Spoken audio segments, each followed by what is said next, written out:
What is your name and age and relationship to me? My name is Raymond Watson. I am 78 years old, and I am Joseph's grandfather. Are you or were you married, and did you have a family? Describe the family. Yes, Marlene and I have been married for 54 years, and we have two sons, Raymond and Richard. And Richard has three children, Ben, Joseph, and Lily. And our son Ray has two daughters, Julia and Natalie. Where and when were you born? I was born in Los Angeles in 1936. Are you the first generation to be born in the U.S.? If not, do you know who was? I believe my great-grandmother was the first in my family to be born in the United States.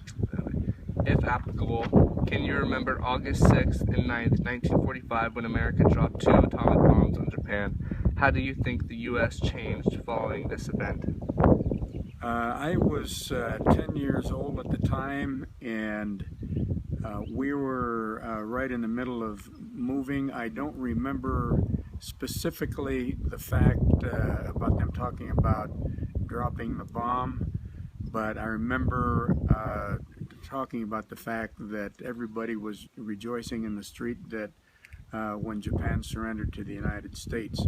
I also remember prior to that time having air raid warnings in Los Angeles when the monitors would come by all of the homes to make sure the shades were pulled down and the lights were turned out because they had constant air raids and they were concerned about the Japanese bombing Los Angeles.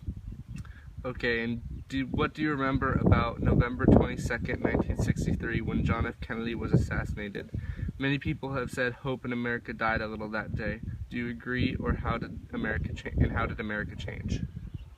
Well, I was working at the time for a CPA firm in Los Angeles, and I remember it happening during the day and coming on the news, and we all went home, and I remember going home and everybody being sad. I think it was more about the loss of the leader of the United States and people not realizing the security implications that might be involved, but I think it was more the fact that they had lost somebody that everybody revered. The Kennedys were a very romantic family in the White House. And how about the Vietnam War? Do you think America had lost trust in the federal government by the end of the war, and if so, has this trust ever been won back? I think the people in the United States were concerned about the fact that this was a war that we were not able to win or did not win.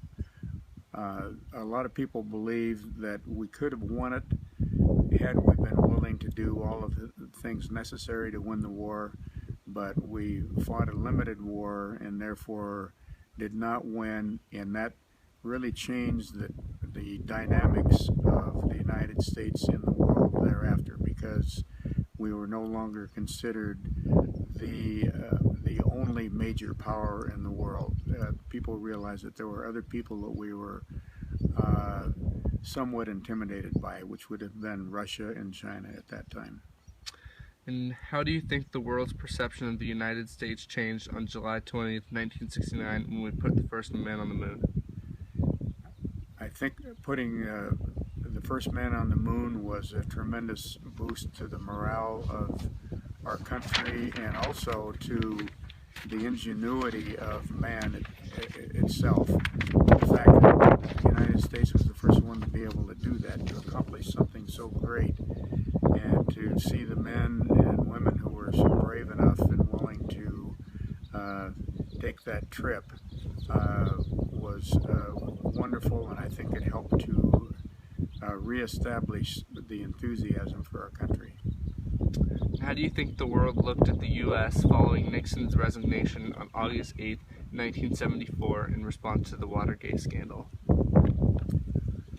That was a very politically divisive issue at the time. Many people believed that Nixon had done great things in establishing relations with China. He was a brilliant man in many ways, but behind the scenes he was a person that was entirely different, and it was the first incidents of major cheating that had been revealed in the White House at that time. However, since then, we've realized that many presidents throughout our history have had personal failings.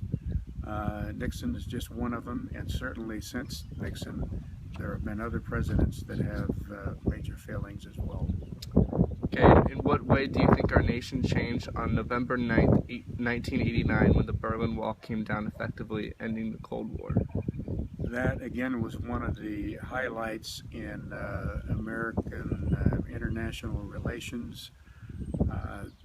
The fact that we were able to, in effect, end the Cold War by that act and open up the East to the West was a major diplomatic accomplishment of President Reagan, and it gave hope to people that we can achieve at least an impasse, if not peace, with other nations. However, in order to do that, we have to be strong, and Reagan was able to negotiate from a position of strength and power, and that's why he was able to accomplish what he did. It took a lot of power, but it also took a lot of courage to look the enemy in the eye and insist that the wall come down. And what do you remember about September 11th, 2001, when the country experienced the terrorist attacks on the Pentagon and World Trade Center? How was America changed by this? It was a huge impact on our country. The second time in our history that we had really been had damage inflicted on us by the enemy, the first being Pearl Harbor, but the World Trade Center coming down was a huge shock to our nation. And again, we began to realize that there are dangerous elements in this world and that you have to continue to be on the alert and protect yourself against that. Conditions have not changed since then. They are at least as tenuous, because there are people out there who want to do harm to the United States. So it should be strengthening our resolve. We're trying to pursue that diplomatically right now and with limited war, but so far that doesn't seem to be working very well. And finally, it is said that every American citizen has a dream, be it wealth, happiness, a better life for their children, etc. What was your dream, and do you think you have achieved it? I have more than achieved my dream. I grew up in a rural part of Oregon for a good part of my life. My family was poor. My mother raised myself and my two sisters as a single mother for a good part of our lives. I just hope to achieve employment and to earn a decent living and have a family someday. But I have been able to accomplish so much more by having a good education and by studying hard, working hard, and trying to maintain good family values.